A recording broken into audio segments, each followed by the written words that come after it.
a four-way test in all that we say and do. Is it the truth? Is it fair to all concerned? Will it build goodwill and mental friendships? Will it be beneficial to all concerned? We affirm our commitment to high ethics in all that we do. We give thanks for the blessings, opportunities, and responsibilities that befall us as Rotarians.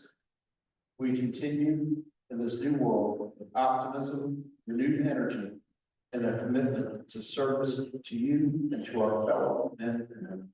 Amen. I pledge allegiance to the flag of the United States of America and to the republic and one nation under God, indivisible, with liberty and justice for all. No views and go for stage, skies for and waves of grain. For perfect mountains majesty of the fruited plain. Amen. Amen.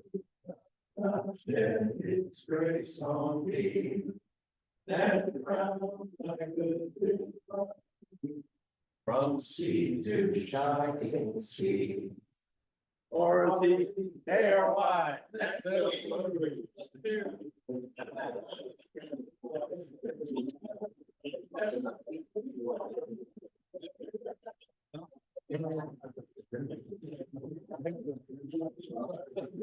Thank you very much, Tommy. So, we have this slide with Valerie.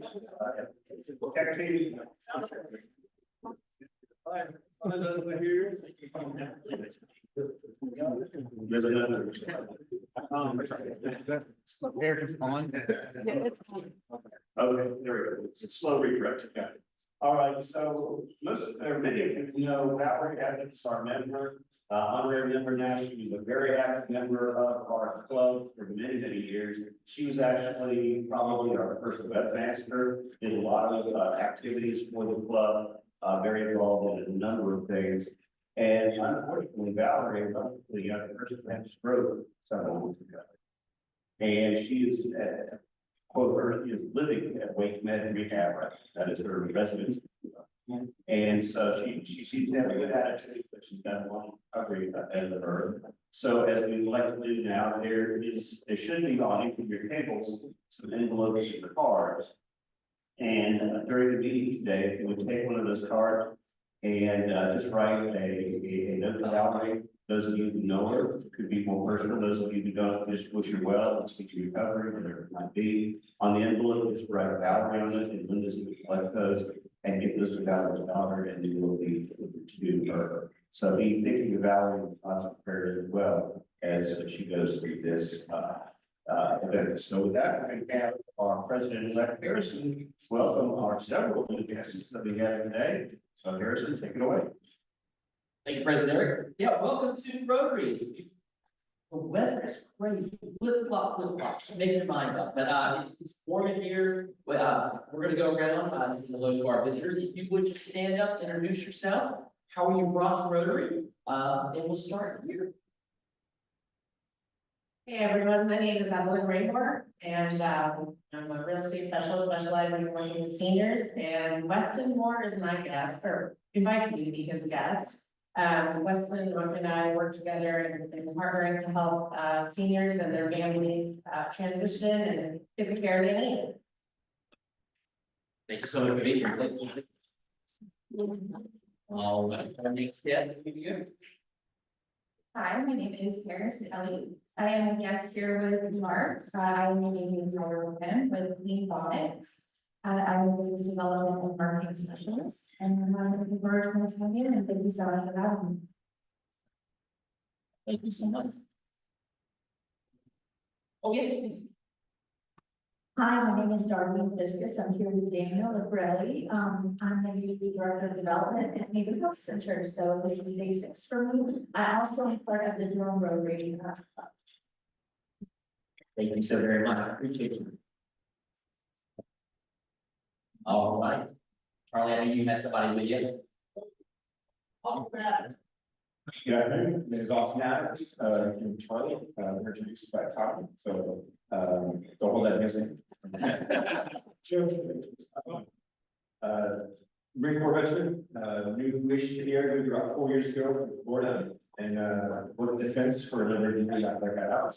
Currently looking for small, medium-sized business in the area to buy and run. And so that's where I'm at these days. Thank you. Thank you so much for being here. And if you've been here short time, Limey and Charlie, or you might need to expand your network. All right, here you guys are. Good afternoon, everyone. My name is Paul Samara. I'm a senior software engineer at data scientist. We're kind of an old time missing part from Garner as a department here. So I'm here today. I'm also pursuing my doctorate in artificial intelligence. Thanks. That's what we read, Paul. Thanks for being here. All right, big fan is everybody. Very good, okay. Thank you, Harrison, and welcome to all our guests. We're delighted to have you here, and we've got a great program lined up for you. That you'll find out in just a minute. So, with that, ask Eric Stevens to begin making his way to the back of the room. Eric Stevens, Eric is a former president of this club, obviously a member in good standing of this club, former president of this club. He is also the assistant district governor, and he's got a number of updates for us from the district level. Thank you, Eric, and hello, everybody. Governor, thanks, my regular Rotary Club impact today. Wanted to tell you about a couple of things going on in the district. The first one, as you see up on the screen there, is that wanted to remind everybody that there is the annual spring conference of the Rotary Peace Fellows program taking place April 5th, 2025. This is going to be a wonderful program. All of the graduating Peace Fellows are present their work there. And you're going to hear a lot about their theme of this year of hope, empathy, and the future. All of those things are certainly things that we could use more of. So please put that on your calendar. I believe it starts at 8:30 and it's all day affair, but I don't really have to stay for the whole time. Moving on, wanted to remind everybody of the upcoming district conference that's taking place on May 16th. This year, unlike in many previous years, it's going to be a local conference. It's going to be at the Friday Center in Chapel Hill. It's taking place on a Friday. And apparently it's going to be, they've got a lot of fun things planned, just like President Garrett did. They stole his idea, and I believe there's going to be a magician there. And some great speakers. The other thing that I was asked to kind of bring to this club for anybody who is interested in film, is that we're trying to find ways to reduce the fees to bring more people into this conference.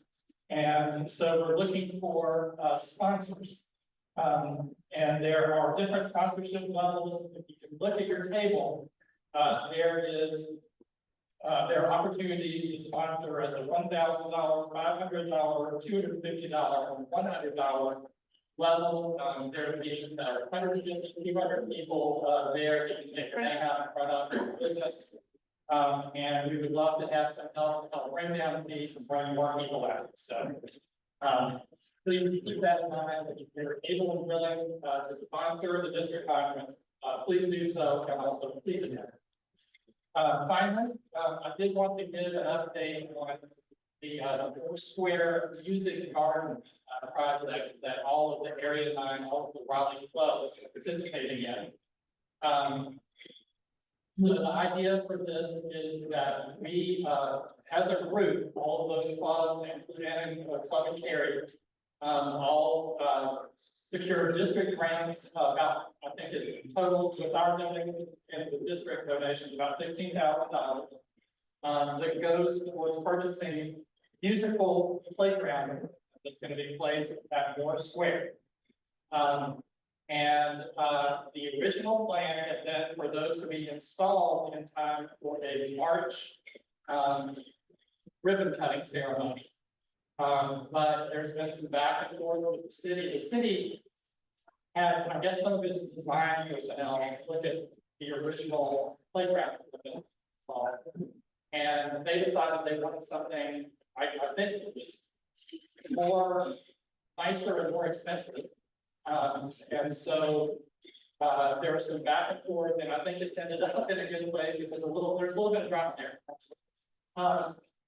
But it's ended up in a good place where, what they're putting in now is, it's two kind of large, we'll have pictures eventually, you can kind of swirl around, and when they swirl, they make sounds. And then another structure that's more like a big kind of almost thing that you can wind chime, it's hard to explain. I'll get to the picture. But because it's not gonna be ready, we can move back the ceremony, which is now going to be taking place.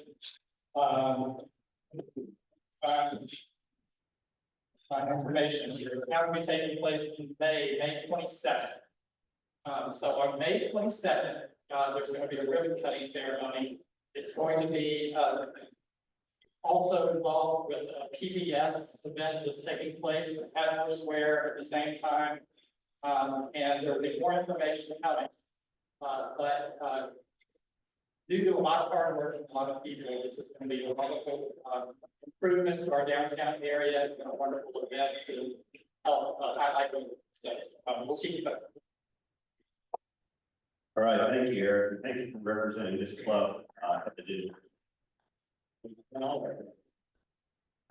All right, and so we will give you more and more notice as that is coming, and Diamante will make you call. Diamante's already getting well. Good man. So the business meeting of the Rotary Club of Raleigh right now, Diamante is doing a fantastic job as their membership chair. All of you visitors, make sure you say hello to this gentleman before you leave today. But I'll open up with Diamante for membership. Thank you, President Harry. With that being said, everybody feel okay after the win last night? Yeah, go Birds, baby. I know I did, so, amazing about that. With that being said, we want to win today here in Rotary. We're gonna introduce a new member to the club. I will need Mark to come on up real quick, and Tommy. Elmer, please.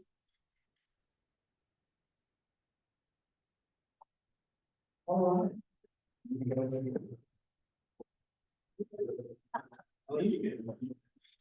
With that being said, we have this fine gentleman right here, Mr. Mark. I'm Johnson County, I like to say Mr. Everybody, Mr. and Mrs. forgive me, but that's how we do. With that being said, just as a reminder, you guys, Mark is born and raised in Michigan. He and his family currently reside here. He's the father of 3 and has been married for over 25 years. Mark's current role is the VP of Sales and Marketing for the DM Burger Group. This organization is a facilities management company that provides multiple services for businesses such as janitorial security and maintenance. Mark's free time, he loves is sports, coaching and his family, but like I said, about the gentleman, he loves to play poker. So, if you like to play poker from time to time, this is the man that you need to see. With that being said,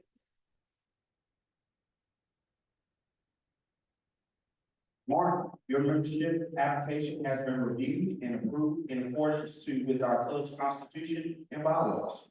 We will now proceed in admitting you into the membership into the Rotary Club of Raleigh and Friendship of Rotary throughout the world. Question 1. Will you join us as we strive to live a life of service above self? I will. Question 2. Service projects and fundraising activities in support of our community. Perfect.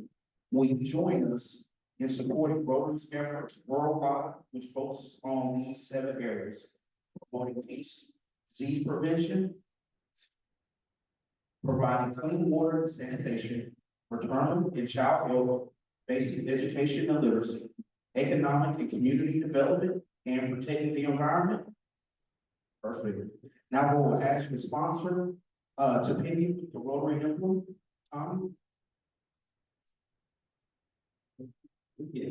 Don't stop them. And I ask all fellow Rotarians, please stand up. When you join me in fostering support for Mark as he joins us in pursuit to adding value to our community through service above self. Perfect. It is my pleasure to welcome you to the Rotary Club of Raleigh. Aaron.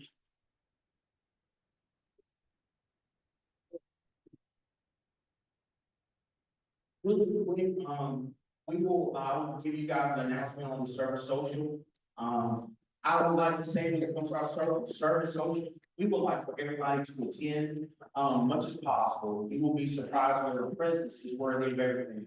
So just please come on out and support the service socials, and I'll let you guys know. All right? All right, Dean Monday, back to you. Look at the sky, that's something called a service social. It's a social with the service. So it's basically a social activity, eating snacks and things like that. So with that, we have an update from our fundraising activities, and Mike's going to take care of that today. Thank you, President Eric. Yeah, as John's out today, I'll be kind of filling in. I want to say thank you so much for the amount of work that we've done. As I mentioned last week, we have surpassed the 30,000 mark, which is sort of our short goals that we're hoping to get to. Big, huge thanks to Gaylor Humpkin, our gold sponsor. We have our silver sponsors listed: First Bank, Transon, Smith Anderson, North State Bank.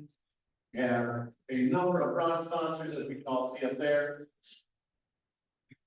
We do, as I mentioned last week, we do now have a beverage sponsor, so we'll have some libations for people when we're there having a good time.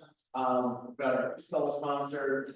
As you can see, we've done a great job in getting the sponsorships out there, or getting out there to get some sponsors. We still have a couple more weeks to get those in, so anything out there anyone's thinking about, we do still have time to take in more sponsorships. The next big ask that we have for everyone is to get some auction items. We've already had, sorry, I'm going backwards now. We had to do this auction items, you know, auction items don't always have to be a physical thing. It can be tickets to an event. It can be your services that you're willing to donate, donate your time, you know. You all are out here providing valuable options that, you know, reason why we're in business for a lot of you. Feel free to donate your time. People will be happy to bid on that. And lastly is tickets. We're kind of now starting to push the tickets. We have over 120 tickets with our sponsorships out there. So if you're planning on coming, get your friends, get your family, try to put together a little table if you can, and you get out there and buy some tickets.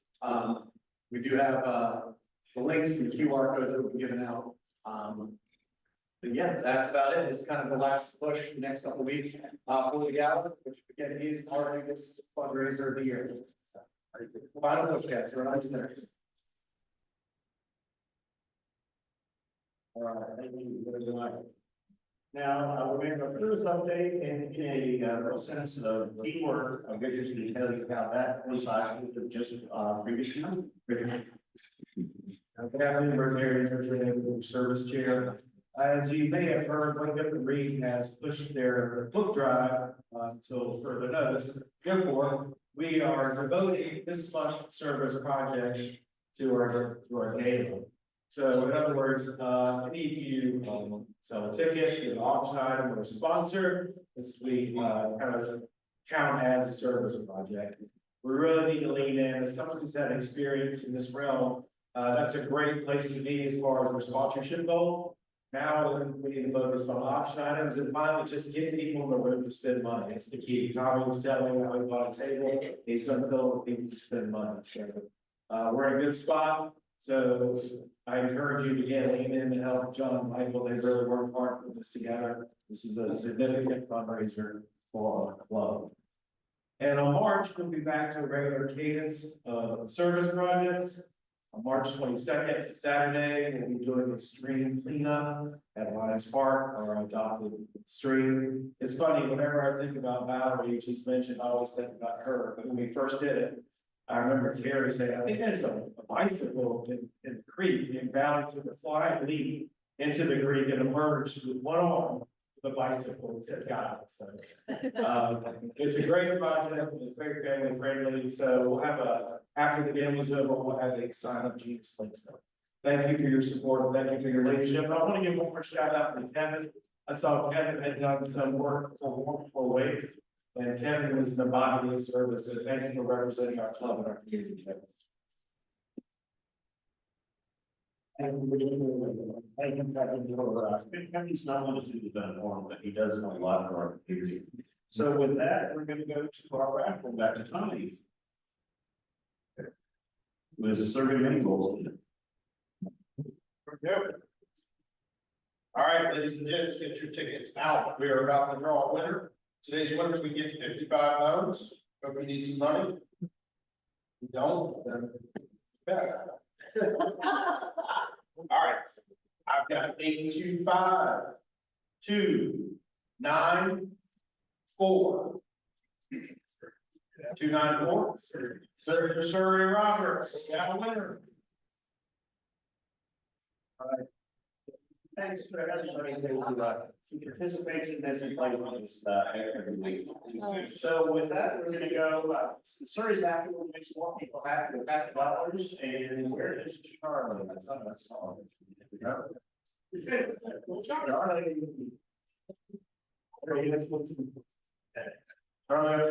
is gonna have, for those who are visitors, these are things you're celebrating in your life that one time.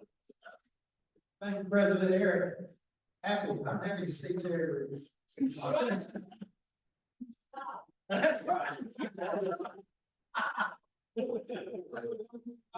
Oh,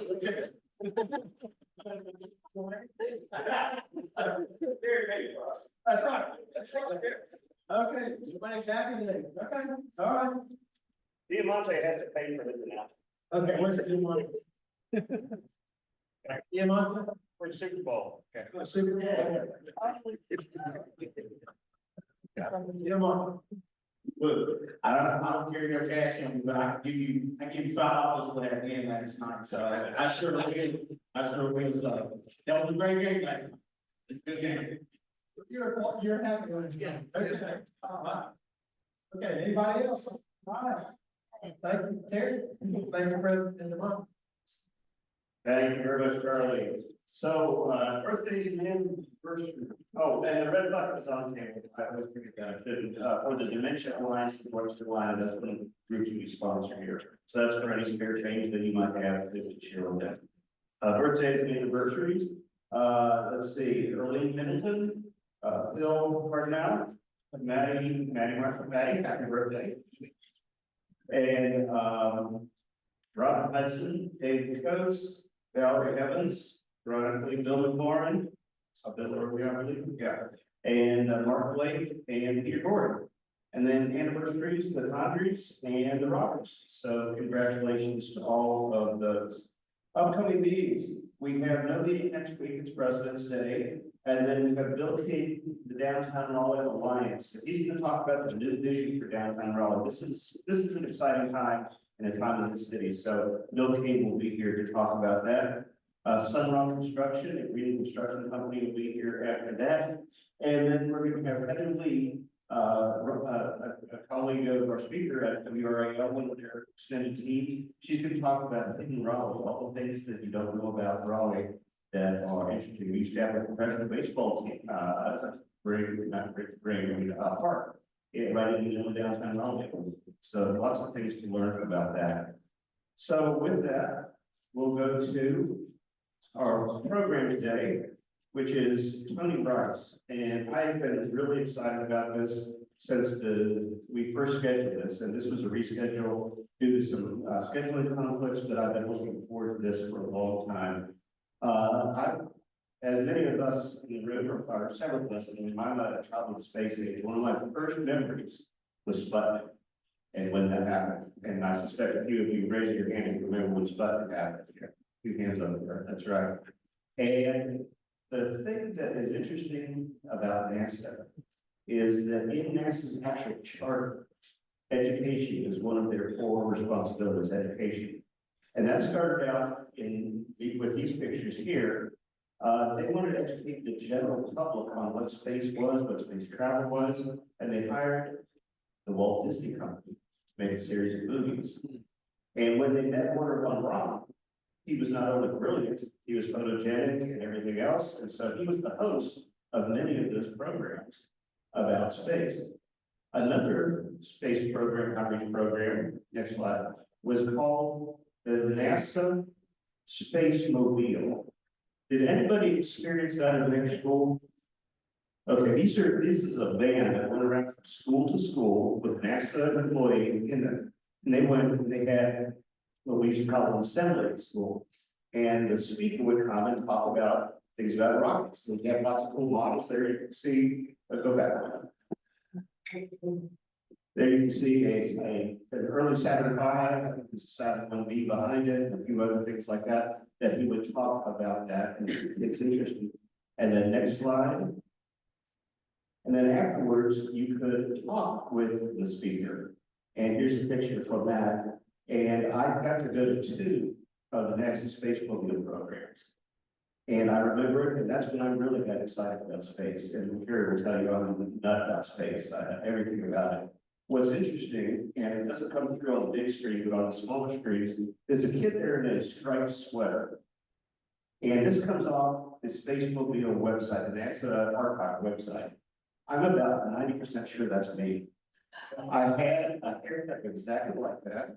I remember going to the Space Mobile thing, and I had a shirt or sweater exactly like that. So chances are that might be me. So if that's the case, that's as close as I ever got to space. We have a gentleman captain there in front of us, and I think he's holding a surveyor lane. But anyways, I can go on. You want to hear from me, here for Tony. Tony is now called a solar system ambassador, used to be space ambassador, solar system ambassador. Well, with and he shares with the local schools like the Space Mobile did, and museums across the triangle and beyond. He writes for science articles for WRAL. If you've heard anything about eclipses coming up or things like that, he probably wrote those stories. You'll see his byline many, many times. He spent 15 years as a volunteer with the NASA Jet Propulsion Laboratory Solar System Ambassador Program and supports 400 plus professional meteorologists. When you get outside of the atmosphere, they aren't as knowledgeable as what's inside the atmosphere. So when you hear a meteorologist talking about coronal mass injections, you probably heard about it from Tony. And he works with them all over the area with National Weather Service personnel as well. And that way they can continue that education as they share with their audiences. So you can't make a living doing this, but you have a passion doing this. So Tony also is a cybersecurity engineer with Cisco Systems during the daytime and when he's not talking about space things. So with that, I will turn it over to Tony Rice to tell us about, frankly, whatever he wants to talk about, but I think he's got new space network on his mind.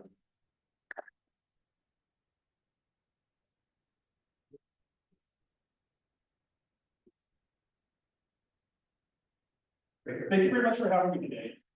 And to verify the time that you have me here for today, because I will talk for 10, 15 hours.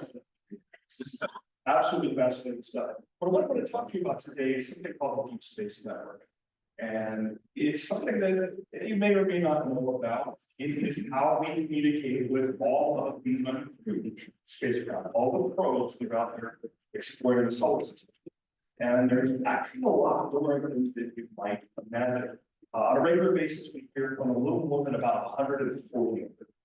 And the reason that number is so big is partly because NASA very committed to exploring the solar system. It's in part because we have partnerships with other countries. I'm going to show you a web app that I've got some cards here in my table that you all want to take home with you. You can go to that website and look at a live view of mission control for these uncrewed spacecraft.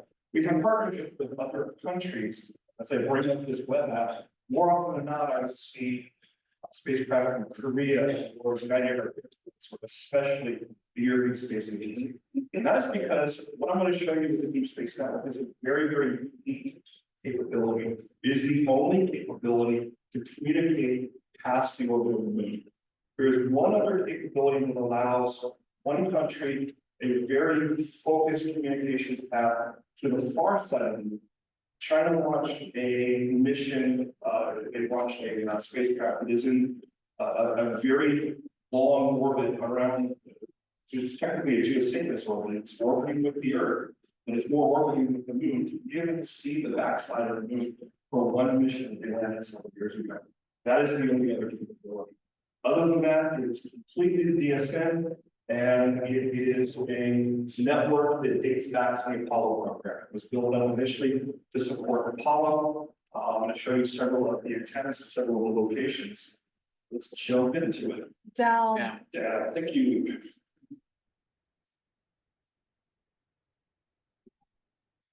It'll work. I got it.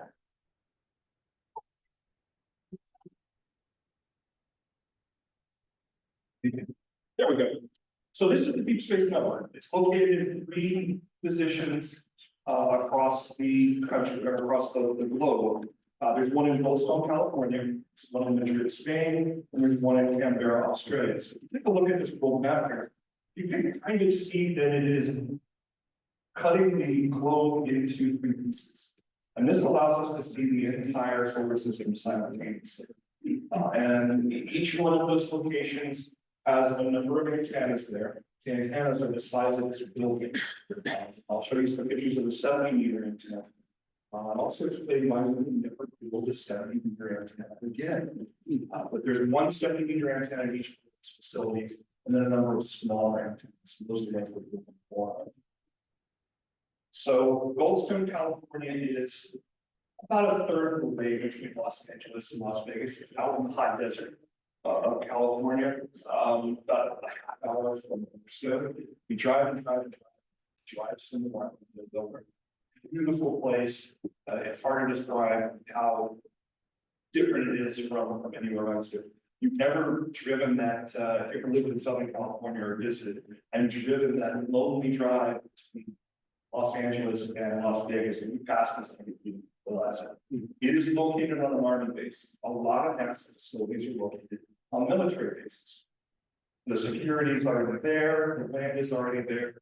This one's perfect because that particular Army base is where a lot of training goes on for tank operations or a lot of the missions that have been fought in the Middle East. Colleague at work did his paramedic training. But it's very high security, and that's important because these are national assets. And actually, the signals that are going back and forth between these antenna and the spacecraft are considered munitions controlled by some of the same ITAR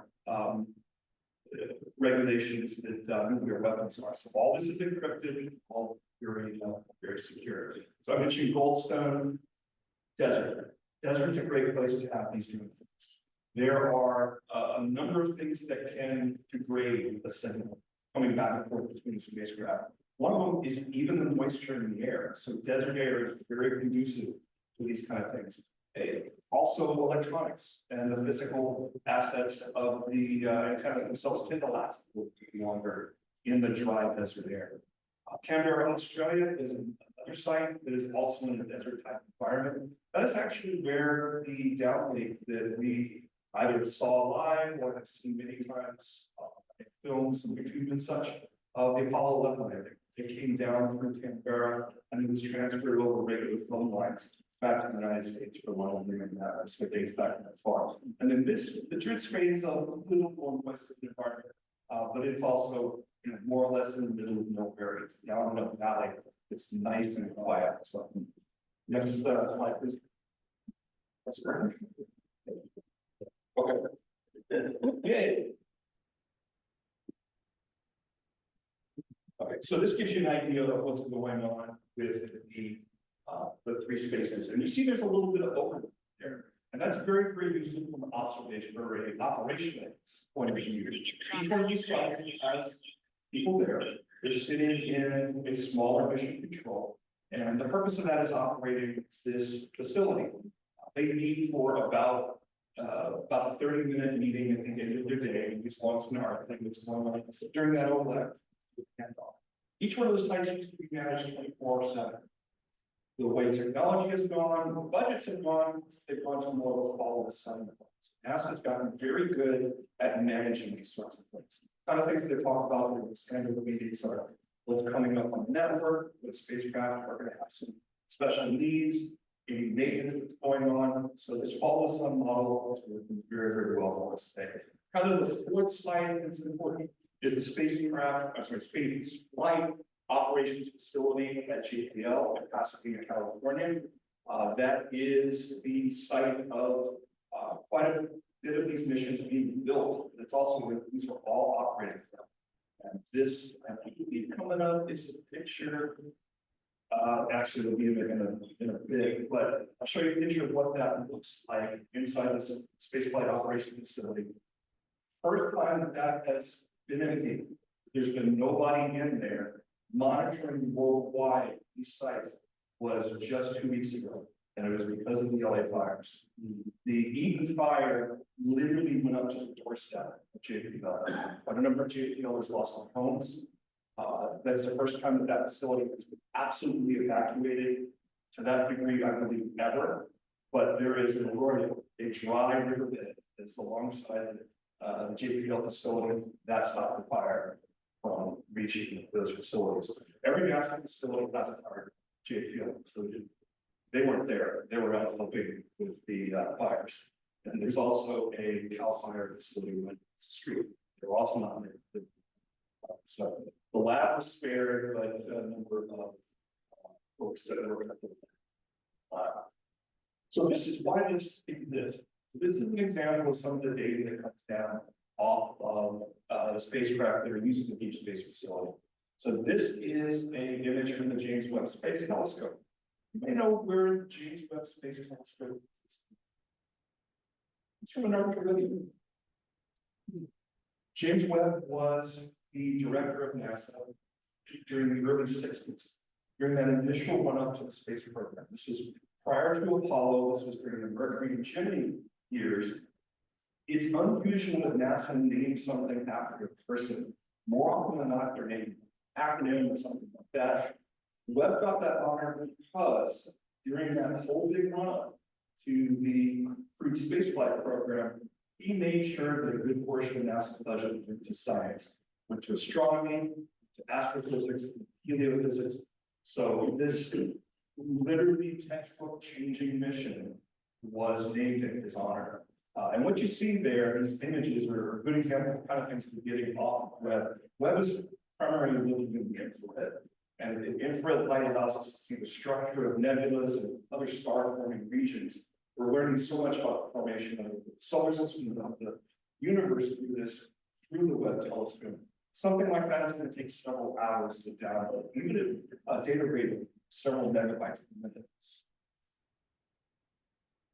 This is another example of something that you might see coming off of the spacecraft. And this is from the Perseverance mission. So what you're seeing here at Mars, it's color corrected to give us an idea of what it might look like through our eyes as opposed to the cameras there. If you look down there at the bottom, that is our little helicopter that just recently retired. It was designed for about a dozen flights. Ended up lasting many more times than that. This was particularly challenging to put together because the atmosphere on Mars is so very thin. About 100th that of Earth. So there is a vacuum chamber at JPL that they did their testing on.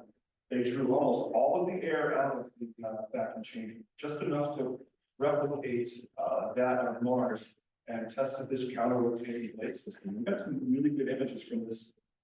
The FAA actually named the site where its first flights began as a honorary airport, part of their airport system.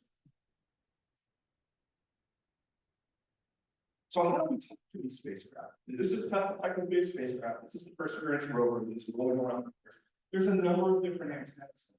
Some of them are always on, some of them are turned on as they're needed. They operate in different bands, different frequencies. The different frequencies allow us to send data at different rates, and they also have different successes as far as error correction, things like that. We also make use of orbiters that are moving around Mars. So as I was looking at the Deep Space Network just a few minutes ago, I saw several of these missions talking to the site in Madrid. The Mars Odyssey, which was launched in 2001, not ironically.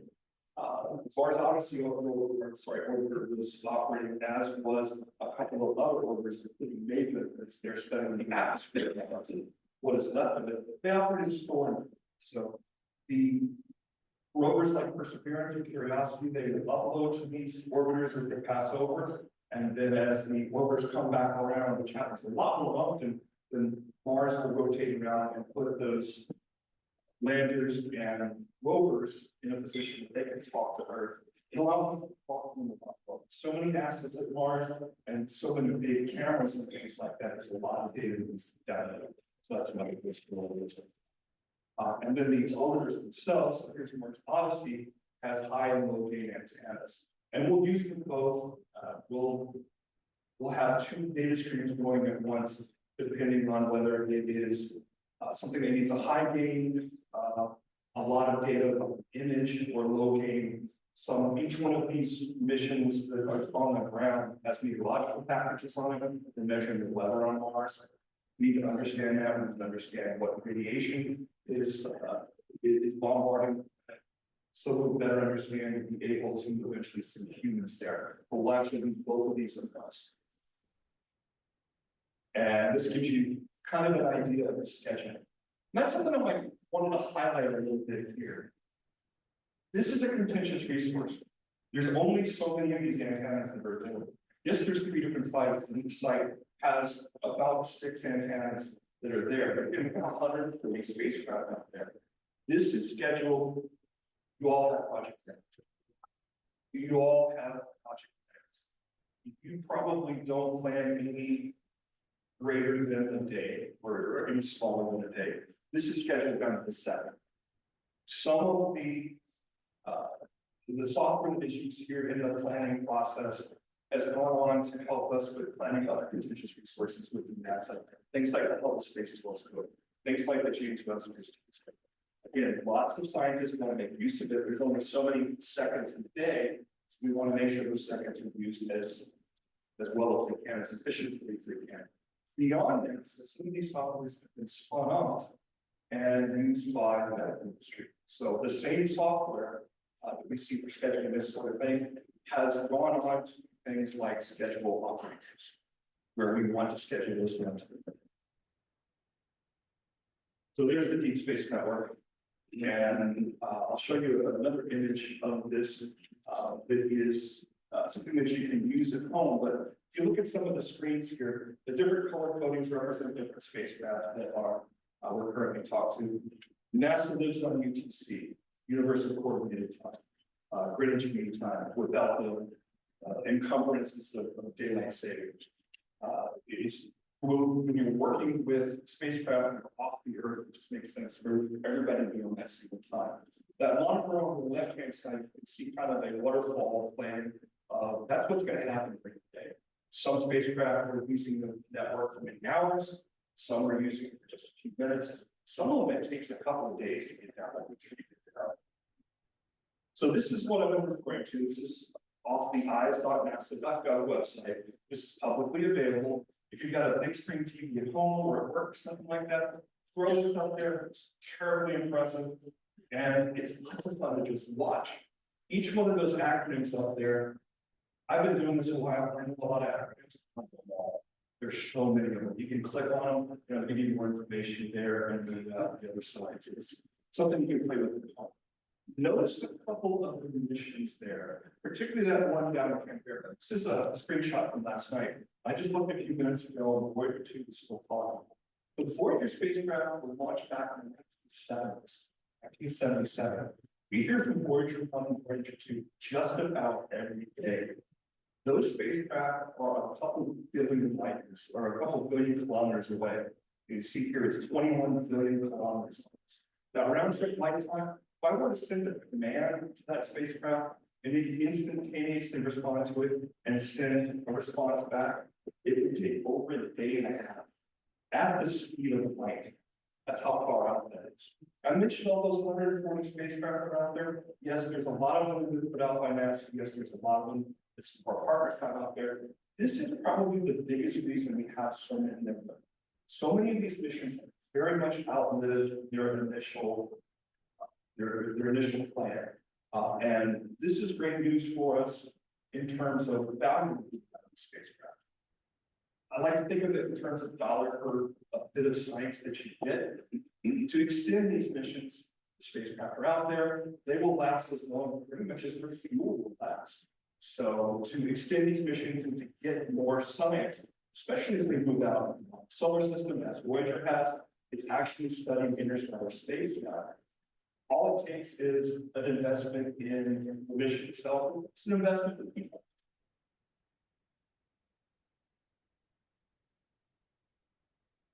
So this is a little bit more about the Canberra, sorry, not Canberra, the Goldstone facility that I visited just this past summer. It's again in the middle of the dry lake bed. You see the different sites that are mentioned.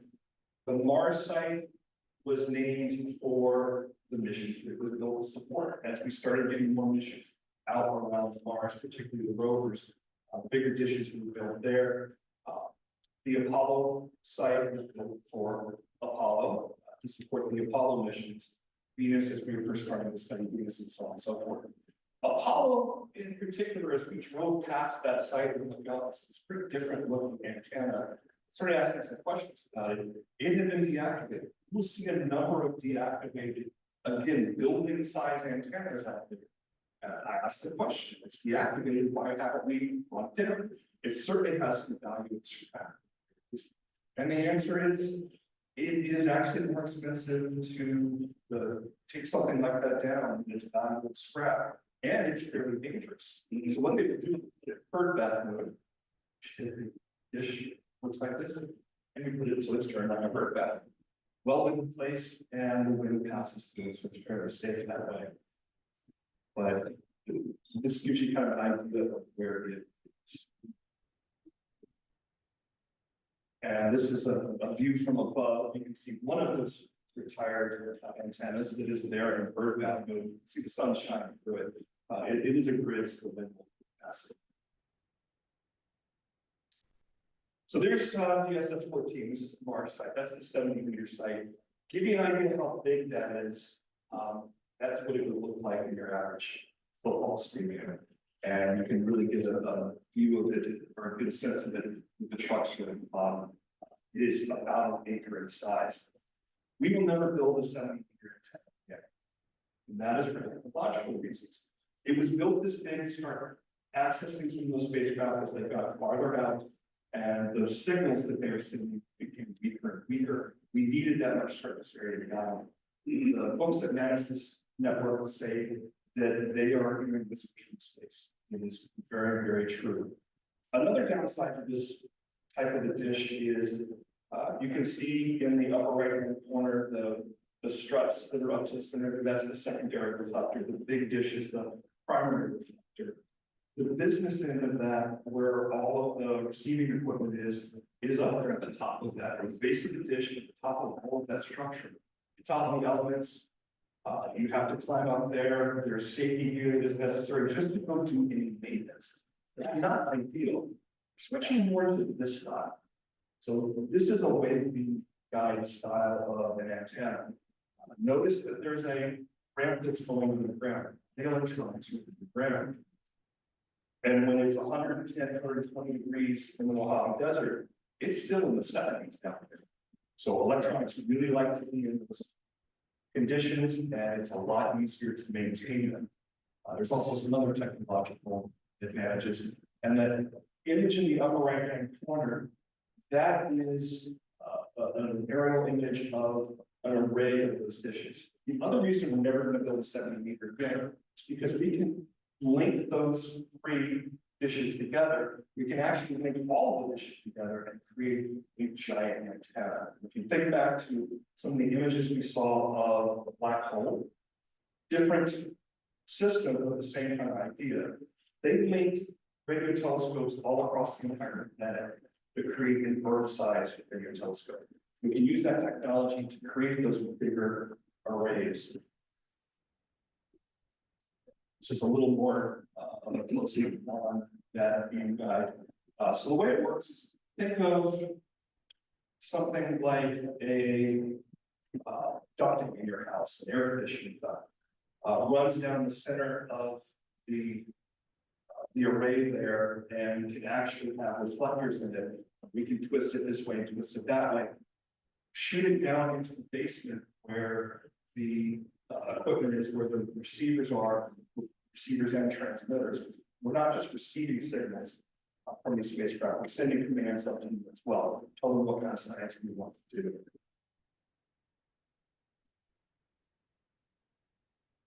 And this will give you an idea of what it looks like to build one of these. This is a time lapse of the 56 antenna being built. That's the same technology, the same kind of antenna we're looking at before. You gotta dig a hole, you have that slide, equipment. And then there's a lot of cranes involved, a lot of concrete involved too, to give it a nice stable base. These dishes can rotate on the azimuth, they also rotate by altitude. And the planning that I mentioned isn't just start and stop times. We're going to start talking to Voyager, when we're going to stop talking to Voyager. We have to plan for where that spacecraft is in the sky. There's something called zenith, when they directly overhead 90 degrees above the horizon, that's zenith. That is when we get the best data, because we're looking through the atmosphere. We're looking at through one layer of atmosphere. If we continue following that spacecraft down as it is continuing to communicate, we're looking at more and more atmosphere, especially when you get near the horizon. We're talking about 40 layers of atmosphere.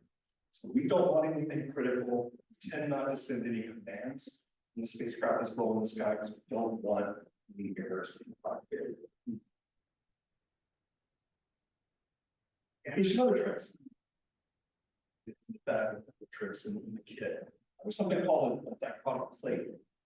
This will live down underneath those newer antennas, and its purpose is allow us to talk to two spacecraft at once. This gives you an idea of how big those waves are.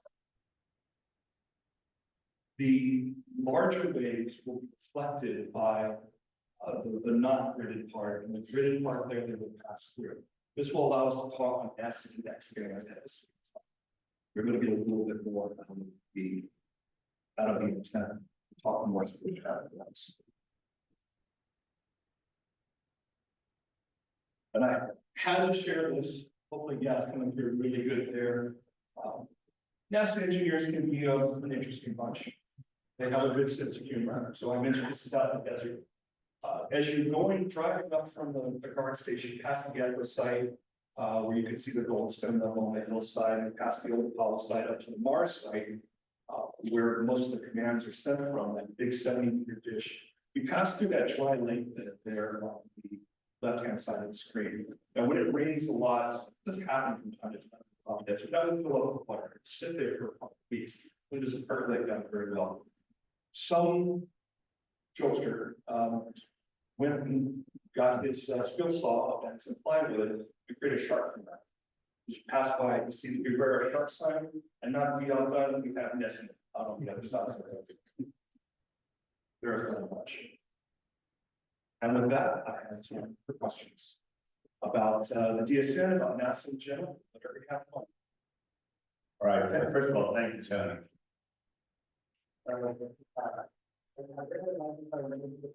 Sir Roberts asked for the permission to ask the first question. So I'll let Surrey do that, and then I'll get back over to you, President. So, Surrey? No, I'd just like to tell a little story, which I hope you'll find interesting. I don't need to cut it off, but back in 1962, I finished college a semester early, and I got with a friend in the Jeep out of Southern California, and then phoned up to Seattle because I wanted to work in the Seattle World's Fair. I wanted to work at the Seattle World's Fair, and I got a job at the NASA exhibit. This is not too long after NASA got started. The two that opened the Seattle World's Fair were two of the most unimpressive men I've run into. One was Vice President Lyndon Johnson, and the other was Secretary of State Lee Russ. But when the astronauts showed up, they were really impressive. John Glenn was the oldest one at 41 years old, and all the rest of the astronauts looked up to him And it was rightfully so. He was a type of person like Randy Woodson over at State. He was just easy to talk to, just a really nice person. And Thank you. there, Thank you. Thank you. Yeah. All right.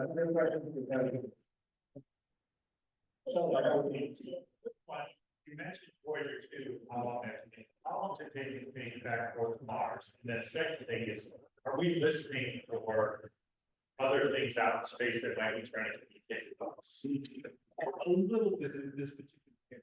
There are other reading telescopes out there and other capabilities with the listening. This is used as a radio telescope time to time when the schedule permits it. We're also, you mentioned education being a very big part of what NASA does.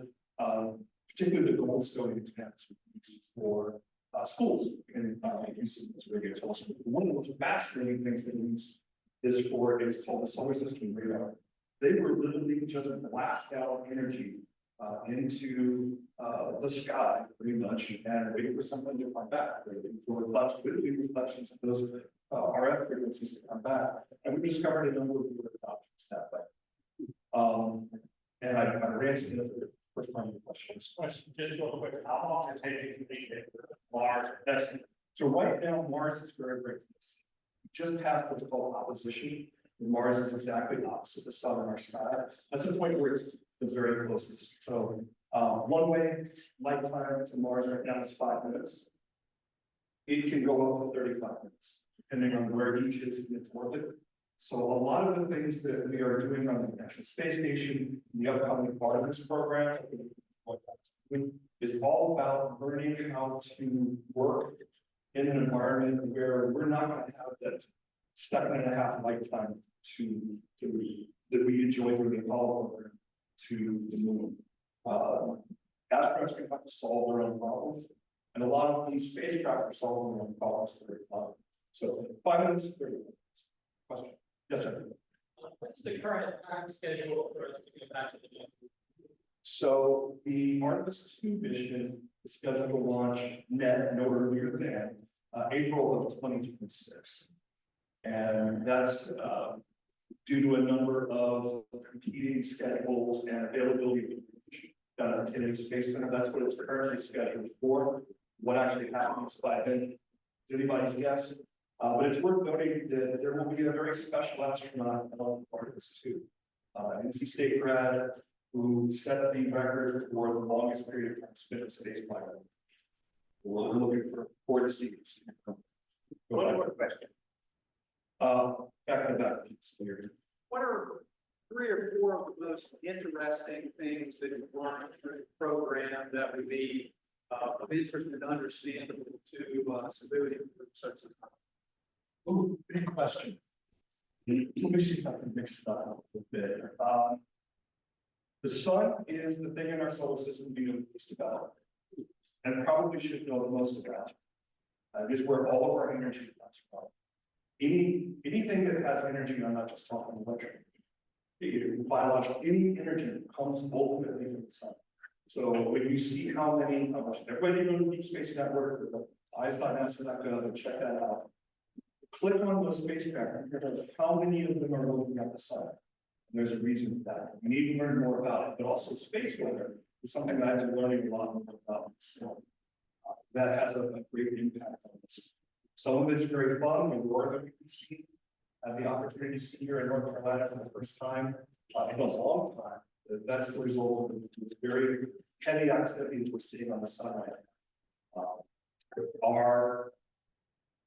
Another interesting thing there would be, there's 2 types of sciences basically when it comes to studying things. There's remote science and there's in situ science. Remote science would be any of these spacecraft we got plugged into the sun. Let's use that as an example. We could see all the boiling surface of the sun and the magnetic field lines, the solar flares that are coming out of it, the coronal mass ejections that are creating the space weather that we're seeing. We can see that remotely, we can understand a little bit of it. The in situ science is happening in the spacecraft on Discovery, joint mission between NOAA and NASA. It's out on a launch point about 1 million miles. between us and the sun. We still cannot make a good prediction about what that space weather will be like until that space weather passes. We have no more than 45 minutes. So if there were to be a particularly strong solar flare or that suggestion, something that would impact the Earth's structure, our daily life, especially our reliance on electronics, we'd have 45 minutes at most before we react to it. There is somebody downtown right now that has the Space Weather Prediction Center website up. It's a NOAA service that is done in connection with NASA. They are monitoring that. That energy comes to us. They have to figure out a way to get it into the Earth and not into the Earth. So those are two. Let me, thank you, Tony. So sorry,